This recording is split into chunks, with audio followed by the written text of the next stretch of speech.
કોર્ટમાં હોય વ્યાપ્તિલક્ષી જ મોટા ભાગે. જેમ કે ગાંધીજી છે તે આફ્રિકામાંથી ઓલો કેસ જીતીને આવ્યા, જો ને કાળા કહીને ટ્રેનમાં નીચે ઉતારી નાખ્યા હતા. એટલે અહીંયા આવ્યા એટલે લાલપાલ અને બાલની ટીમ કામ કરતી હતી ને અહીંયા સ્વતંત્રતા માટે, ભારતને અખંડ સ્વતંત્ર કરવા માટે. એટલે પછી ગાંધીજીને કીધું કે ભાઈ, ગાંધીજી આવ્યા અહીંયા, ગાંધીજીને ના કોઈ કીધું કે તમારા ભારત દેશને જરૂર છે, ત્યાં જાવ ને એમ. એટલે ગાંધીજી અહીંયા આવ્યા ને ત્રણેયને મળ્યા, લાલપાલ બાલને. એટલે એ ત્રણેય એમ કીધું કે તમે એક કામ કરો, પહેલાં ભારતનું ભ્રમણ કરી લો, પહેલાં ભારતને સમજી લો, પછી તમે અમને રસ્તો આપો તમારી દૃષ્ટિથી કે શું કરાય હવે એમ. અમે તો અમારી રીતે કાર્ય કરી જ રહ્યા છીએ. એટલે ગાંધીજી ભારતનું ભ્રમણ કર્યું, કંઈક 1 વર્ષ કે 3 વર્ષ એમ કંઈક ભારત ભ્રમણ કર્યું. અને ગાંધીજીએ એમ કીધું કે બધી જ્ઞાતિઓની માન્યતા જુદી જુદી છે કે નહીં, બધાની રીતભાતો જુદી જુદી છે, તો એ જો એક થઈ જાય ને તો એ કે આપણે ભારતને એક કરી શકીએ. શું કીધું કે બધી જ્ઞાતિઓ છે તેની રીતભાતો, એની સમજવાની સમજૂતી અને બધાને ભગવાનને કે ધર્મને માનવાની જે શ્રદ્ધા છે તે બધાની અલગ અલગ છે. તે બધાની જો માન્યતા એક થઈ જાય ને, માન્યતા એક થાય તો જ આપણે એકજૂટ થઈ શકીએ. હવે આપણે છે તો ભાઈ દૂધ ખાઈએ તો પુણ્ય માનીએ છીએ. હવે બીજો વર્ગ એવો હોય આપણામાં દૂધ ખાઈને પાપ માને તો બેન ભેગા કેમ કરવા? એકબીજા અભડાતા રહે. હવે ઘરના હોય ભેગા ન થાય તો યુદ્ધ કેમ કરવું? એટલે ગાંધીજી એમ કીધું આ બધું જો એક થઈ જાય ને તો થઈ જાય. એટલે ઓલા ત્રણેય શું કીધું કે તો તમારાથી કામ ન થાય, તમે જવા દો. એ કે અમે ટ્રાય મારી લીધી. હવની જ્ઞાતિ છે અને પોતાની માન્યતા છે અને એ પોતાનું જીવન છે, એનો આધાર છે જીવવાનો.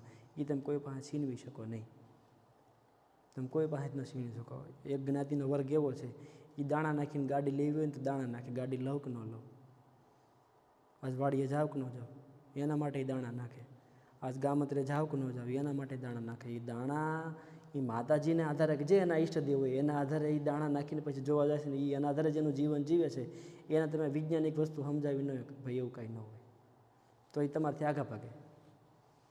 એટલે એ કે એ અમે ટ્રાય મારી લીધી છે, તમારી પાસે બીજો કોઈ રસ્તો હોય તો કયો, નકર તમે અહીંયાથી જવા દો. એટલે ગાંધીજી મૂંઝાણા, ખ્યાલ એમ કેમ? અને પછી એણે જાણ્યું કે એ વાત સાચી, બધાને જ્ઞાતિને પોતાના જીવવાનો આધાર હોય છે, આધારને તમે છીનવી શકો નહીં. પછી ગાંધીજી શું કર્યું? ગાંધીજી એ વસ્તુ જોઈ કે બધાય ભારતીયોને એવું મનમાં છે ખરું કે આપણે સ્વતંત્ર થવા જોઈએ, એ પાછો બધાને ભાવ છે. તો બધા ભારતીયોને એક કરવા કેમ? બધાને ભગવાન અલગ અલગ, એક ભગવાનવાળો બીજા ભગવાનની કાપે, એક ભગવાનવાળો બીજા ભગવાનની કાપે, એક કરવા કેમ?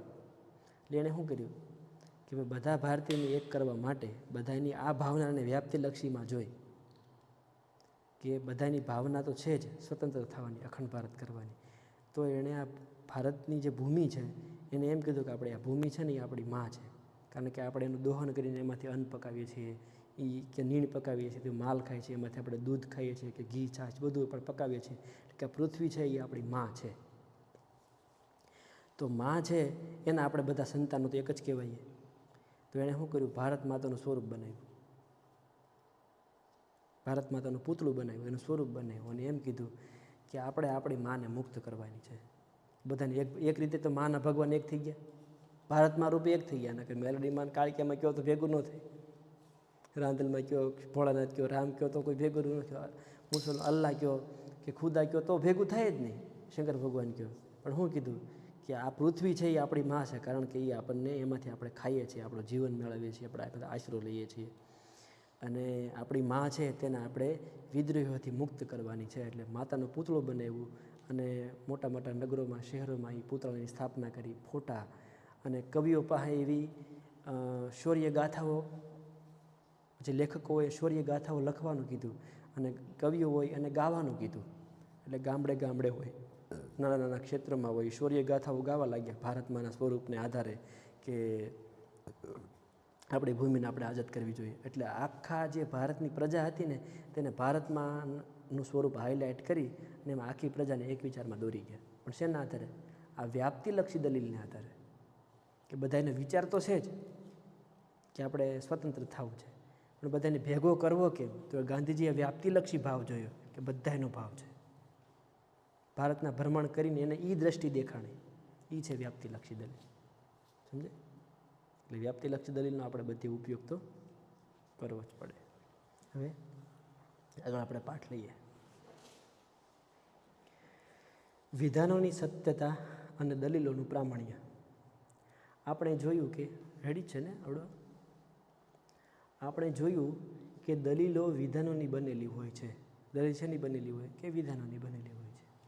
દલીલના ઘટક રૂપ વિધાનોમાંનું પ્રત્યેક વિધાન, પછી એ આધાર વિધાન હોય કે ફલિત વિધાન હોય, કાં તો સત્ય હોય અથવા અસત્ય હોય છે. શું કહે છે કે દલીલના ઘટક રૂપ એટલે કે નાનામાં નાનો ઘટક હોય તે વિધાનોનું પ્રત્યેક વિધાન, પછી એ આધાર વિધાન હોય કે ફલિત વિધાન હોય, કાં તો એ સત્ય હોય ને કાં તો એ અસત્ય હોય. અમુક વિધાન સત્ય છે કે અસત્ય છે એની આપણી પાસે ચોક્કસ માહિતી ન હોય એ સંભવી શકે છે, પણ એ વિધાન પોતે સત્ય પણ ન હોય અને અસત્ય પણ ન હોય એ તાર્કિક રીતે શક્ય બને નહીં. કારણ કે વિધાનોનું લક્ષણ આ જ પ્રમાણે છે. હાઇલાઇટ કરવા જેવું, વિધાન એટલે તે કે જે સત્ય અથવા તો અસત્ય હોય. એ વસ્તુ બંને ન હોય. વિધાનો હોય કાં સત્ય હોય ને કાં અસત્ય હોય. સત્ય છે ને અસત્ય છે એમ ભેગું ન હોય. વિધાન કાં સત્ય હોય ને કાં અસત્ય હોય.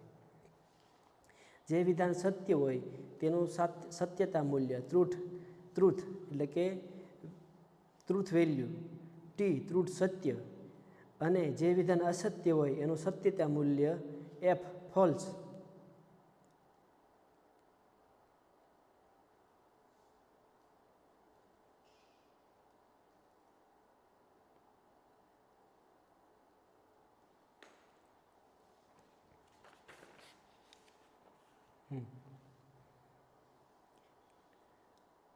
એનું અસત્ય ફોલ્સ એટલે કે અસત્ય હોય છે. વિધાનોની સત્યાસત્યતા અંગે એ મુદ્દો ખાસ નોંધપાત્ર છે કે પ્રત્યેક વિધાનનું સત્યતા મૂલ્ય કાં તો ટી અથવા એફ એ બંનેમાંથી એક જ હોય. એટલે કાં તો ટ્રુથ સત્ય હોય અથવા તો ફોલ્સ અસત્ય હોય છે. બંનેમાંથી એક જ હોય છે. આનો અર્થ એ છે કે કોઈ પણ વિધાનનું સત્યતા મૂલ્ય જો ટી ન હોય તો એફ જ હોય છે, અને એફ ન હોય તો ટી જ હોય છે. આપણે હવે સત્ય અસત્યને ટી એફમાં જોઈશું. ટી એટલે સત્ય, ટ્રુથ, એફ એટલે અસત્ય, ફોલ્સ. બરાબર. ટી ન હોય તો એફ હોય અને એફ ન હોય તો ટી હોય. કોઈ પણ વિધાનનું સત્યતા મૂલ્ય ટી અને એફ એ બંને હોઈ શકે નહીં. વળી તે ટી પણ ન હોય અને એફ પણ ન હોય એમ પણ ન બને. એ સાચું નથી ને ખોટું નથી એમ પણ ન બને. તે સાચું છે ને ખોટું છે એમ પણ ન બને. કાં તે સાચું હોય અને કાં તે ખોટું હોય. આપણે કાંઈ પણ વાત કહો તમે, એ કાં સાચી હોય ને કાં ખોટી હોય. સાચી છે ને ખોટી છે એમ ન હોય. સાચી છે ને ખોટી છે એમ ન હોય એમ. હવે શું કહે છે કે દલીલોનું પ્રામાણ્ય. દલીલો વિધાનોની બનેલી હોય છે અને દલીલમાં આવતું પ્રત્યેક વિધાન સત્ય કે અસત્ય હોય છે એ ખરું, પણ એનો અર્થ એ નથી કે દલીલ પણ કાં તો સત્ય અથવા અસત્ય હોય. હવે આવલી એની વાત શું કરી? દલીલમાં આવતા વિધાનની વાત કરી. હવે શું વાત કરે છે કે એનો અર્થ પાછો એમ નથી કે વિધાન સત્ય કે અસત્ય હોય તો દલીલ પણ સત્ય કે અસત્ય હોય. દલીલ વિધાનો નાના નાના ઘટક છે. દલીલોમાં આવતા ઘટક છે અને વિધાન કહીએ છીએ. શું કહે છે કે હવે દલીલનું પ્રામાણ્ય. દલીલો પાછું વિધાનોની બનેલી હોય છે અને દલીલમાં આવતું પ્રત્યેક વિધાન સત્ય કે અસત્ય હોય છે એ વાત ખરી, પણ એનો અર્થ એ નથી કે દલીલ પણ કાં તો સત્ય અથવા અસત્ય હોય. સત્યતાની પરિભાષામાં વિધાનો અને વિધાનોનું જ મૂલ્યાંકન થઈ શકે છે. સત્યતાની પરિભાષામાં શું કહે છે? વિધાનો અને વિધાનોનું જ મૂલ્યાંકન થઈ શકે છે. દલીલોનું મૂલ્યાંકન સત્યતાની નહીં પણ પ્રામાણ્યની પરિભાષા ઉપર થાય છે. સત્ય અને અસત્ય છે ને ઉપર વિધાન ઉપર લાગુ પડે, દલીલ ઉપર નહીં. દલીલ ઉપર શું લાગુ પડે? પ્રમાણભૂત કે અપ્રમાણભૂત લાગુ પડે. પ્રમાણભૂત એટલે શું? એમ કીધું કે એશિયા, ભારત, ગુજરાત, ભાવનગર, ગારિયાધાર, શેત્રુંજી નદીને કાંઠે, ફલાણા ગામની બાજુમાં અખતરિયા 374505. એવી રીતે તમે આખું કલેક્શન કર્યું તો પ્રમાણભૂત. સાચું ખોટું છે તે પેલી વિધાનમાં લાગુ પડે. અને દલીલમાં શું લાગુ પડે છે? પ્રામાણ્યની પરિભાષામાં જ થઈ શકે છે. જેવી રીતે પ્રત્યેક વિધાન કાં તો સત્ય અથવા અસત્ય બેમાંથી એક જ હોય છે, પરંતુ બંને હોતું નથી. એવી જ રીતે પ્રત્યેક દલીલ કાં તો પ્રમાણભૂત અથવા તો અપ્રમાણભૂત, એ બંનેમાંથી એક જ હોય છે, પણ બંને હોતી નથી. એનો અર્થ એ છે કે કોઈ પણ દલીલ જો પ્રમાણભૂત ન હોય તો તે અપ્રમાણભૂત હોય છે, અને જો અપ્રમાણભૂત ન હોય તો તે પ્રમાણભૂત જ હોય છે. કોઈ પણ દલીલ પ્રમાણભૂત અને અપ્રમાણભૂત બંને હોઈ શકે નહીં. તેમજ એ પ્રમાણભૂત પણ ન હોય અને અપ્રમાણભૂત પણ ન હોય, એમ પણ બની શકે નહીં. બંનેમાંથી એક જ હોય. સત્ય અસત્ય વિધાનને લાગુ પડે છે અને દલીલને પ્રમાણભૂત કે અપ્રમાણભૂત લાગુ પડે છે. અહીં સ્વાભાવિક રીતે એ પ્રશ્ન થાય છે કે દલીલ શાને લીધે પ્રમાણભૂત કે અપ્રમાણભૂત બને છે. હવે આપણને અહીંયાથી પ્રશ્ન થાય કે દલીલ શેને કારણે પ્રમાણભૂત કે અપ્રમાણભૂત બને. આ પ્રશ્નનો ઉત્તર એ છે કે જો દલીલના આધાર વિધાન અને ફલિત વિધાન વચ્ચે ગર્ભિતાર્થ સંબંધ હોય તો તે દલીલ પ્રમાણભૂત છે. હવે આપણે ટૂંકા રૂપમાં આવી ગયા. આપણે હવે છે ને દલીલને તપાસવાની છે, બરાબર. તો દલીલને તપાસવા માટે આપણે એના પ્રમાણભૂતપણાને તપાસવાનું છે. તો આપણે નિગમનલક્ષી દલીલમાં જોયું કે આમાં ગર્ભિતાર્થ સંબંધ હોય છે, અને ગર્ભિતાર્થ સંબંધ થતો હોય તો જ એને પ્રમાણભૂત ગણવામાં આવે છે. અને જો દલીલના આધાર વિધાન અને ફલિત વિધાન વચ્ચે ગર્ભિતાર્થ સંબંધ ન હોય તો તે દલીલ અપ્રમાણભૂત થઈ ગઈ, બરાબર. અત્યારે અહીંયા આપણે દલીલના પ્રમાણભૂત અને અપ્રમાણભૂતનો અભ્યાસ કરવાનો છે. બંનેનો અહીંયા ભેદ બતાવે છે કે જો ગર્ભિતાર્થ સંબંધ હોય તો પ્રમાણભૂત, અને ગર્ભિતાર્થ સંબંધ ન હોય તો તે અપ્રમાણભૂત. આધાર વિધાન અને ફલિત વિધાન વચ્ચેના ગર્ભિતાર્થ સંબંધના અસ્તિત્વનો કસોટીરૂપ નિયમ એ છે કે જો આધાર વિધાનોને સત્ય માનીએ તો ફલિત વિધાનને અસત્ય માનવું તાર્કિક રીતે અશક્ય બને છે. એટલે કે જે દલીલ અંગે એના આધાર વિધાનો સત્ય છે પણ એનું ફલિત વિધાન અસત્ય છે એમ કહેવામાં વ્યાઘાત પેદા થતો હોય તો તે દલીલ આધાર વિધાનો અને ફલિત વિધાન વચ્ચે ગર્ભિતાર્થ સંબંધ હોય છે, એટલે કે અપ્રમાણભૂત હોય છે. અર્થાત તે દલીલ પ્રમાણભૂત હોય છે. આધાર વિધાનો સત્ય હોય અને ફલિત વિધાન અસત્ય છે એમ કહેવામાં તમને વ્યાઘાત આવે, એમ કહેવામાં તમને કષ્ટી પડે ને તો તમારે સમજી લેવાનું કે આ દલીલ છે એમાં ગર્ભિતાર્થ સંબંધ છે, એના કારણે પ્રમાણભૂત બને છે, બરાબર. આના પરથી પ્રમાણભૂત અને અપ્રમાણભૂત દલીલની નીચે આપેલી વ્યાખ્યા આપણે સમજીએ. આ હાઇલાઇટ કરવા જેવી વ્યાખ્યા છે. શું છે? પ્રમાણભૂત દલીલ જે દલીલ અંગે એના આધાર વિધાનો સત્ય છે અને ફલિત વિધાન અસત્ય છે એમ કહેવામાં વ્યાઘાત આવતો હોય ને તો એ દલીલ પ્રમાણભૂત છે. અપ્રમાણભૂત દલીલ જે દલીલ અંગે એના આધાર વિધાનો સત્ય છે અને ફલિત વિધાન અસત્ય છે એમ કહેવામાં જો વ્યાઘાત ન તમને આવે તો એ દલીલ અપ્રમાણભૂત છે. સમજાય કે બહુ નહીં સમજાય?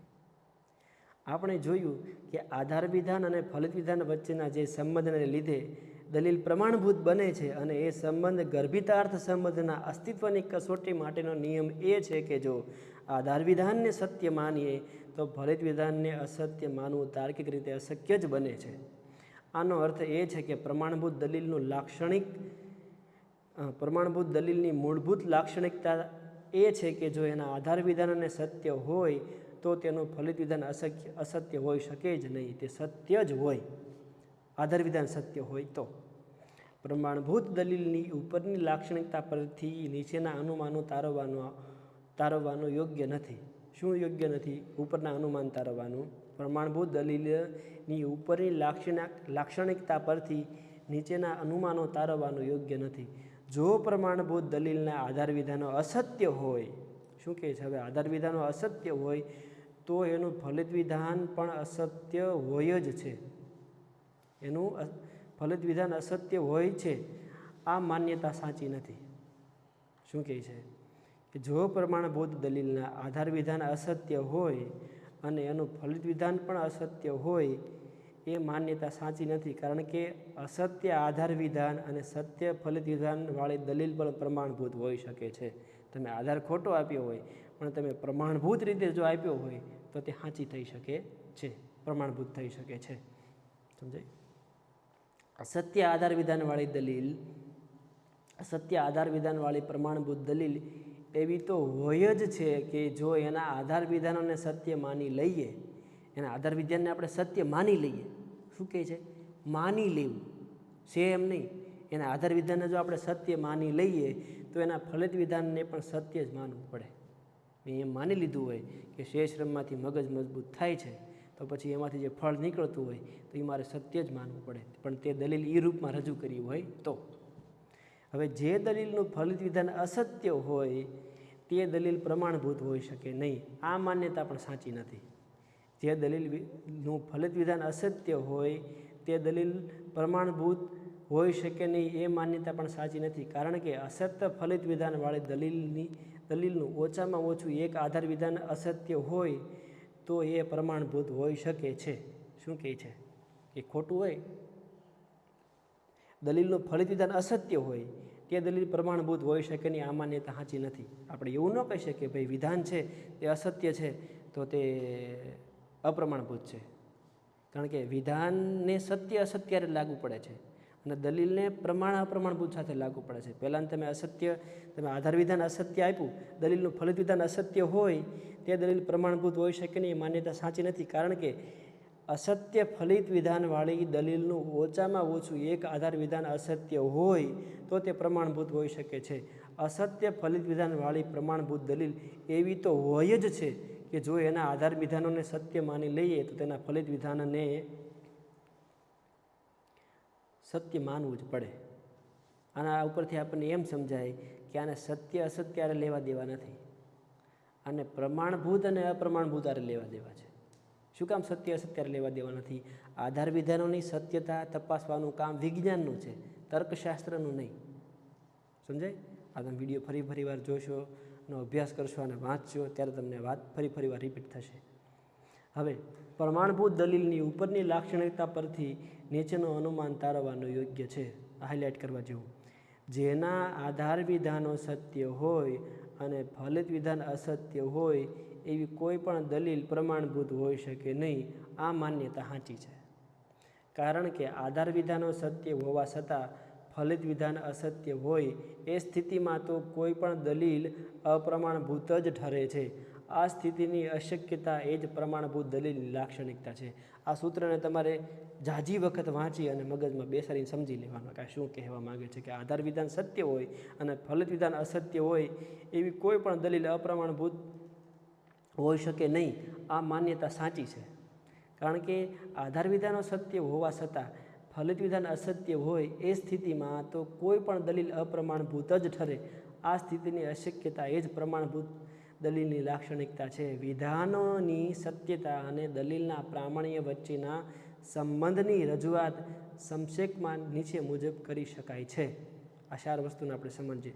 પ્રમાણભૂત અને અપ્રમાણભૂત બંને પ્રકારની દલીલોમાં આધાર વિધાન અને ફલિત વિધાન બંને સત્ય હોય છે. શું કહે છે કે વિધાનોની સત્યતા અને દલીલના પ્રામાણ્ય વચ્ચેનો સંબંધની રજૂઆત ટૂંકા રૂપમાં સંક્ષેપમાં નીચે મુજબ કરી શકાય છે કે પ્રમાણભૂત અને અપ્રમાણભૂત બંને પ્રકારની દલીલોમાં આધાર વિધાન અને ફલિત વિધાન બંને સત્ય હોય છે. આધાર વિધાન સત્ય હોય અને ફલિત વિધાન અસત્ય હોય, આધાર વિધાન અસત્ય હોય અને ફલિત વિધાન સત્ય હોય, આધાર વિધાન અને ફલિત વિધાન બંને અસત્ય હોય. આ 4 પ્રકારની કેટેગરી પડે છે. આ 4 શક્યતાવાળી દલીલો સંભવે છે. આ પ્રમાણભૂત દલીલમાં અને અપ્રમાણભૂત દલીલમાં આ 4 સંભાવના સંભવે કે આધાર વિધાન અને ફલિત વિધાન બંને સત્ય હોય, આધાર વિધાન સત્ય હોય, ફલિત વિધાન અસત્ય હોય, આધાર વિધાન અસત્ય હોય, ફલિત વિધાન સત્ય હોય, આધાર વિધાન અને ફલિત વિધાન બંને અસત્ય હોય. દલીલોમાં 4 પ્રકારની સંભાવના પડે છે, શક્યતા છે. આપણને આ લાંબા રૂપમાં પછી સમજાવશે.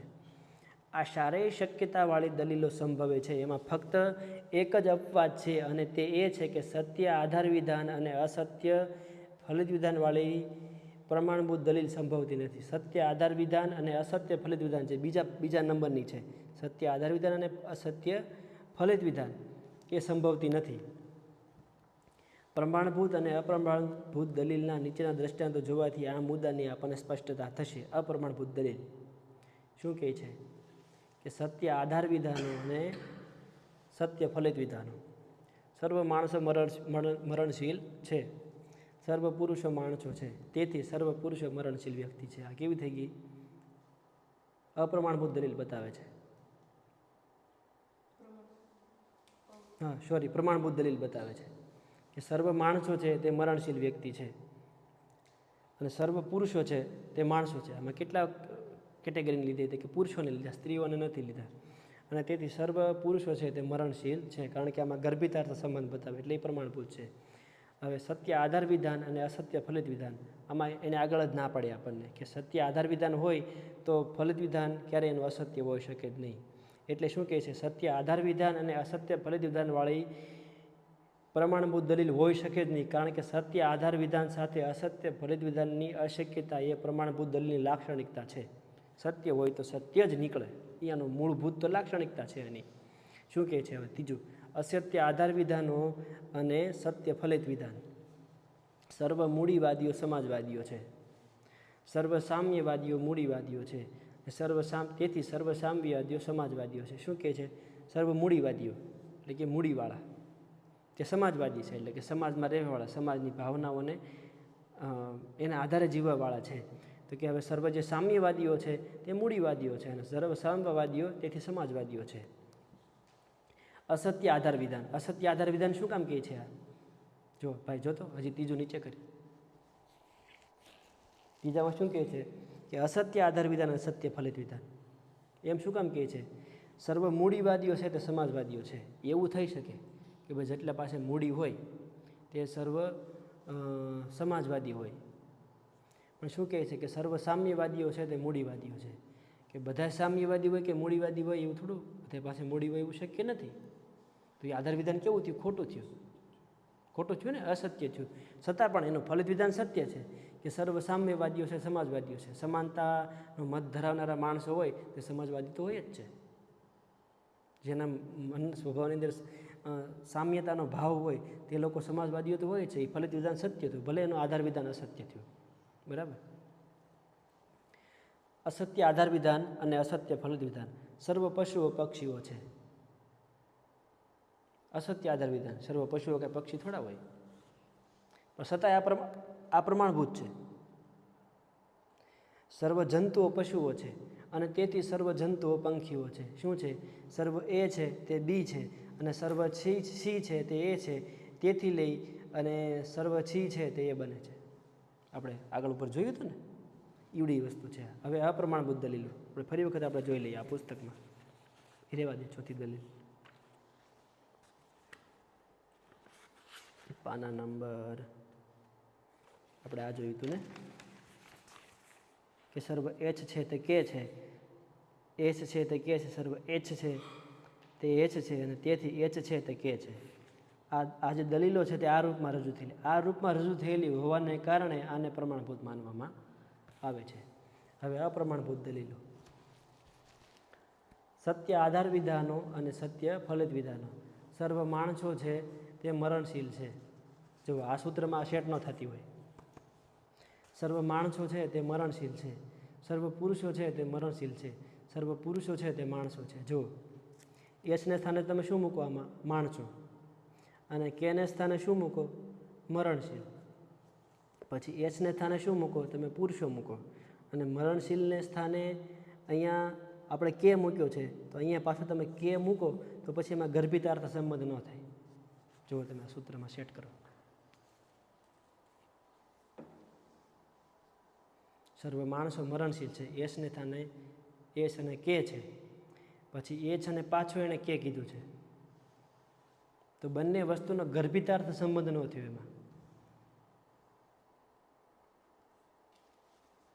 સમજાય છે? હરકું કરી નાખ્યું, સમજાય? ગર્ભિતાર્થ સંબંધ એકમાંથી બીજું ઉતરવું જોઈએ. સર્વ માણસો મરણશીલ છે અને બીજું સર્વ પુરુષો મરણશીલ છે. ઓલામાંથી આ ઉતર્યું નહીં એટલે અપ્રમાણભૂત છે. શું કહે છે કે સત્ય આધાર વિધાન અને સત્ય ફલિત વિધાન. પાછું આ સત્ય જ છે, સર્વ માણસો મરણશીલ જ છે, સર્વ પુરુષો પાછા મરણશીલ જ છે, અને ફલિત વિધાન એ સત્ય છે, સર્વ પુરુષો છે તે માણસો છે. ત્રણે ત્રણ વસ્તુ સત્ય જ છે, છતાં પણ અપ્રમાણભૂત છે. શું કામ? ગર્ભિતાર્થ સંબંધ આમાં નથી. નિગમનલક્ષી દલીલની મૂળ વસ્તુ એ છે કે ગર્ભિતાર્થ સંબંધ હોવો જોઈએ. સમજાયું? આગળ સત્ય આધાર વિધાન અને અસત્ય ફલિત વિધાન. સર્વ હાથીઓ મરણશીલ છે, સર્વ વાનરો મરણશીલ છે, તેથી સર્વ વાનરો હાથીઓ છે. શું કહે છે આમાં? સત્ય આધાર વિધાનો, સર્વ હાથીઓ મરણશીલ છે, સર્વ વાંદરો મરણશીલ, બંને વાંદરાય મરી જાય, હાથી મરી જાય. ફલિત વિધાનમાં અસત્ય કે સર્વ વાંદરો છે આ હાથીઓ છે. આ ફલિત વિધાન ખોટું હોવાના કારણે અપ્રમાણભૂત નથી, ગર્ભિતાર્થ સંબંધ નહીં હોવાના કારણે અપ્રમાણભૂત છે. સમજાય? આ આપણને સત્યતા અસત્યનો ભેદ સાથે પ્રમાણભૂત અપ્રમાણભૂત સમજાવે છે. હવે સત્ય આધાર વિધાનો અને સત્ય ફલિત વિધાન. સર્વ સમાજવાદીઓ મૂડીવાદીઓ છે, સર્વ સામ્યવાદીઓ સમાજવાદીઓ છે, તેથી સર્વ સામ્યવાદીઓ સમાજવાદીઓ છે. હવે અસત્ય આધાર વિધાનો છે, બધા સમાજવાદીઓ મૂડીવાદીઓ હોય જેવું પાક્કું નથી. સમાજમાં રહેવાવાળા લોકો હોય, સમાજવાદી એટલે કે સમાજમાં રહેવાવાળા, સમાજના ગ્રુપને પોતે સમર્થન કરવાવાળા, એ બધા મૂડીવાદી હોય એવું કાંઈ ફિક્સ નથી, ન પણ હોય મૂડી. એટલે આધાર વિધાન અસત્ય છે. સર્વ સામ્યવાદીઓ મૂડીવાદીઓ, સમાનતાનો મત જે લોકો ધરાવતા હોય તે બધા મૂડીવાદી હોય એવું કાંઈ શક્ય નથી, બધા જ હોય એવું શક્ય નથી. એટલે કે બંને આધાર વિધાનો અસત્ય છે અને ફલિત વિધાન પાછું સત્ય છે. શું કહે છે કે સર્વ સામ્યવાદીઓ સમાજવાદીઓ છે. આ સામ્યવાદીઓ એટલે કે સમાનતાનો જે મત ધરાવનારા લોકો છે તે સમાજવાદીઓ છે, છતાં પણ અપ્રમાણભૂત ઠરે છે. શું કામ? એ આ સૂત્રમાં છેટ થતી નથી, ગર્ભિતાર્થ સંબંધ એમાં આવતો નથી. ચોથું અસત્ય આધાર વિધાન અને અસત્ય ફલિત વિધાન.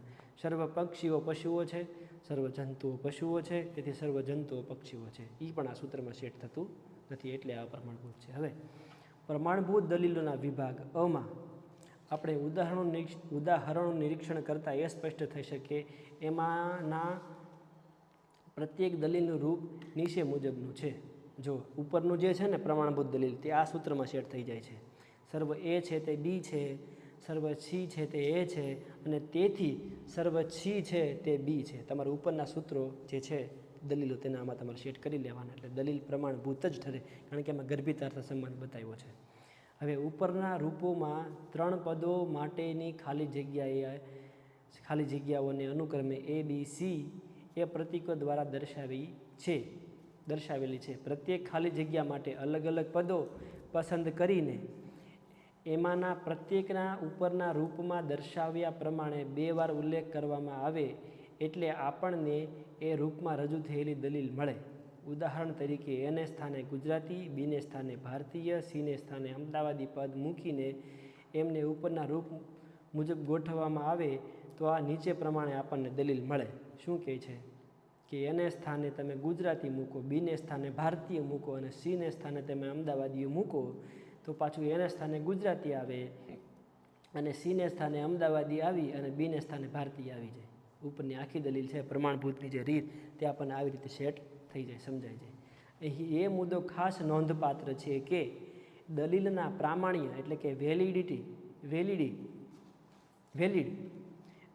દલીલના પ્રામાણ્ય તેમજ અપ્રામાણ્યનો આધાર દલીલના વિષય પર નહીં પણ એના રૂપ પર જ રહે છે. આના અર્થ એ થાય છે કે આના વિષય સાથે સંબંધ નથી, આને કેવળ અને કેવળ રૂપ સાથે સંબંધ, તમે કઈ રીતે આનું રૂપ બનાવો છો ને એની સાથે આને સંબંધ છે.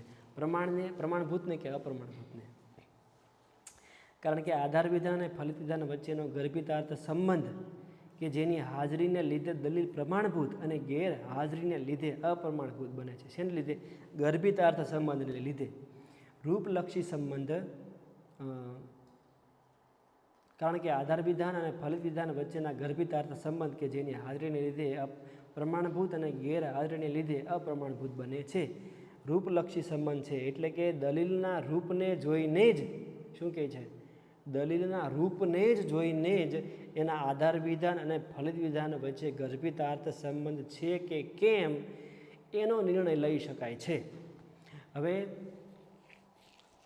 દલીલના પ્રામાણ્યનો આધાર એના રૂપ પર જ રહેતો હોવાથી દલીલ માટેનું જે રૂપ પ્રમાણભૂત હોય તે રૂપમાં જ રજૂ થયેલી ગમે તે વિષયને લગતી કોઈ પણ દલીલ હંમેશા પ્રમાણભૂત જ હોય છે. આ રૂપમાં જો થતી હોય તો કોઈ પણ દલીલ છે તે પ્રમાણભૂત જ હોય, પણ આ રૂપમાં થવી જોઈએ. હવે ઉપરનું પ્રમાણભૂત રૂપ છે અને એથી એ રૂપમાં રજૂ થયેલી કોઈ પણ દલીલ હંમેશા પ્રમાણભૂત જ હોય છે.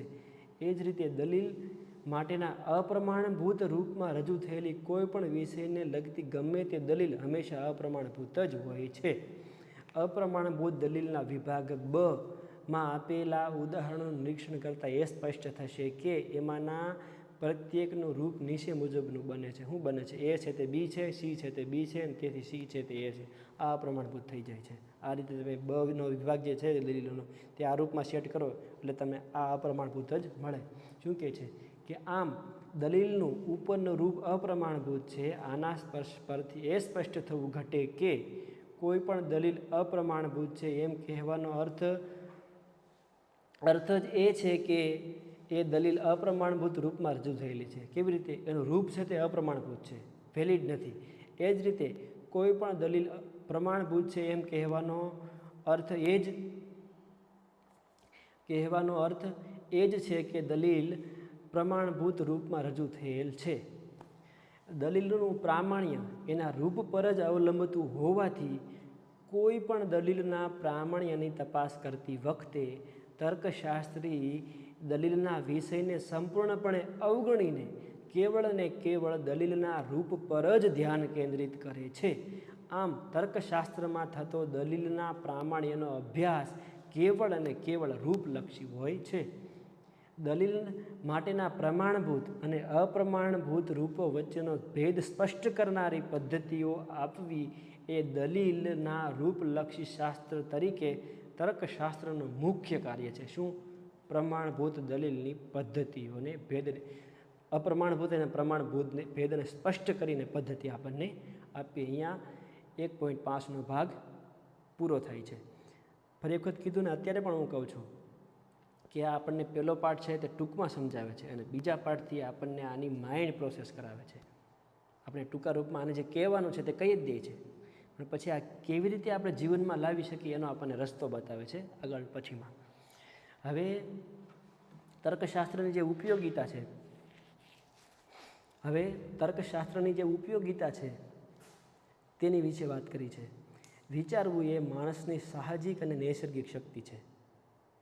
સહજ રીતે થાય છે, નૈસર્ગિક એટલે કુદરતી છે. વિચારવું તે તર્કશાસ્ત્રના અભ્યાસ દ્વારા આ શક્તિનો યોગ્ય વિકાસ, આપણી જે વિચાર શક્તિ છે તેનો યોગ્ય વિકાસ, એની માવજત એટલે કે આપણે કેમ વૃક્ષને પાણી પાઈએ, એને ખાતર નાખીએ, ગોળીએ, દવા છાંટીએ, એને માવજત કરી કહેવાય. એમાં આપણા વિચાર શક્તિનો વિકાસ અને એની માવજત અને એનું ઘડતર, આપણે કેમ મૂર્તિનું કંડારકામ કરીએ અને મૂર્તિ સ્વરૂપ સુંદર લાગવા લાગે, એવી રીતે ઘડતર થાય છે.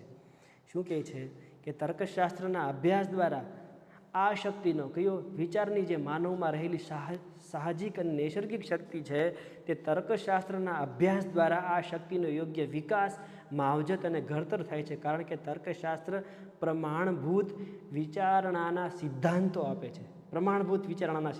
આપે છે.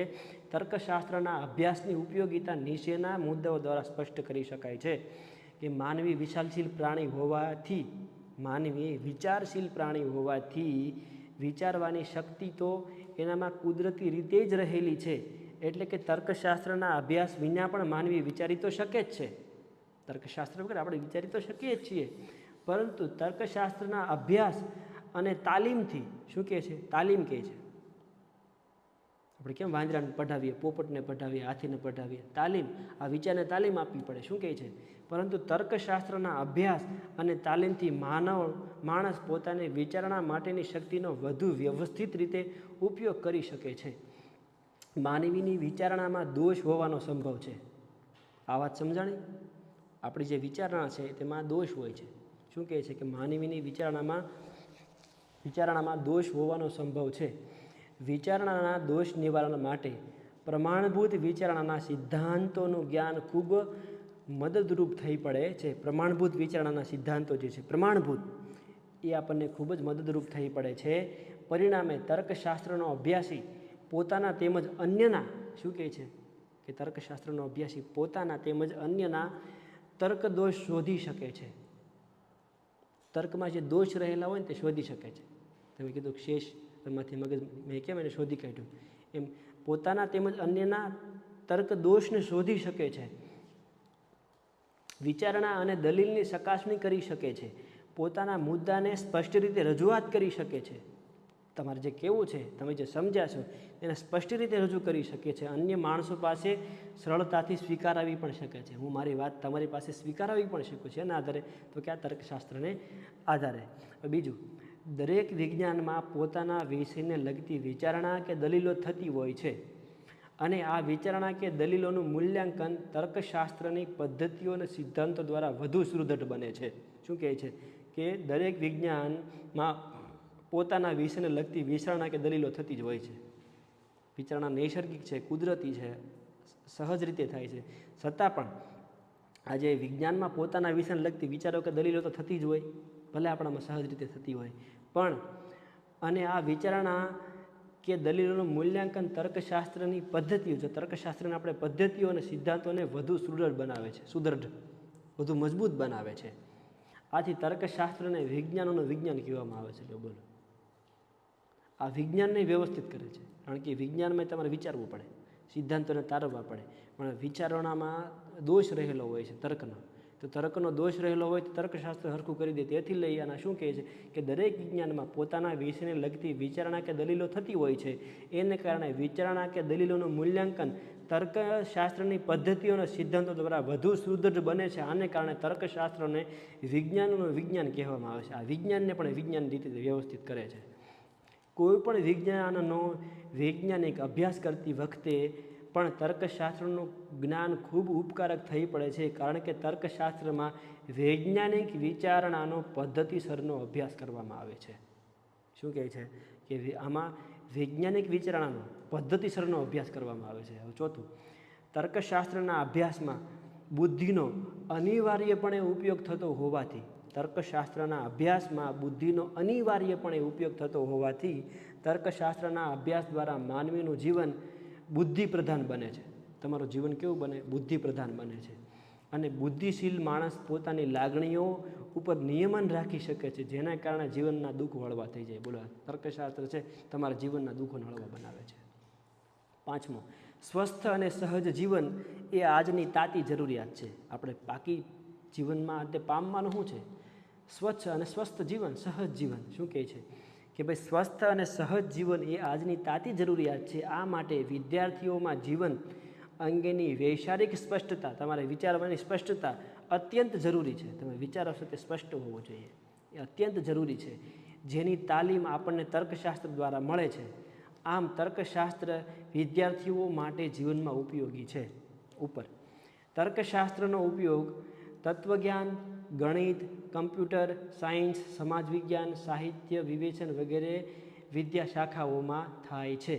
તર્કશાસ્ત્રની ઉપયોગિતાની વિશિષ્ટ રીતે રજૂઆત કરતો એક સંસ્કૃત શ્લોક નીચે પ્રમાણે છે, અર્થાત મોહને રોકે છે. બોલો, તર્કશાસ્ત્ર તમારા મોહને રોકે છે, કારણ કે તમારી દ્રષ્ટિ સ્પષ્ટ બને છે, તમે વિચારો સ્પષ્ટ રીતે વિચારી શકો છો. એટલે તમારું અયોગ્ય જગ્યાએ ખેંચાણ છે, અયોગ્ય જગ્યાએ ખેંચાઈ જવું છે મોહમાં, તે તમારું રોકે છે.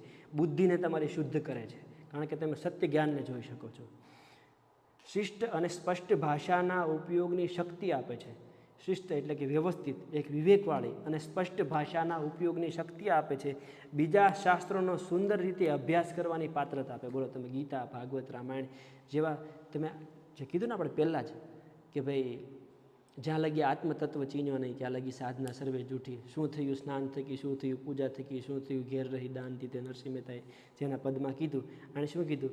એ બીજા શાસ્ત્રોનો સુંદર રીતે અભ્યાસ કરવાની તમે પાત્ર બની જાઓ, કે બીજા શાસ્ત્રો જે કહેવા માંગે તે એ અર્થમાં સમજી જાઓ, કારણ કે તમે તત્વજ્ઞાની બનો છો. તર્કશાસ્ત્રનો અભ્યાસ શા ઉપકારક નથી. તર્કશાસ્ત્રનો અભ્યાસ શા ઉપકાર કરતો નથી. આ અર્થમાં તર્કશાસ્ત્ર આવી રીતે આપણને ઉપયોગી થઈ પડે છે. આ આપણો અહીંયા પહેલો પાઠ પૂરો થાય છે. આનો સ્વાધ્યાય પણ તમારે કરવાનો છે.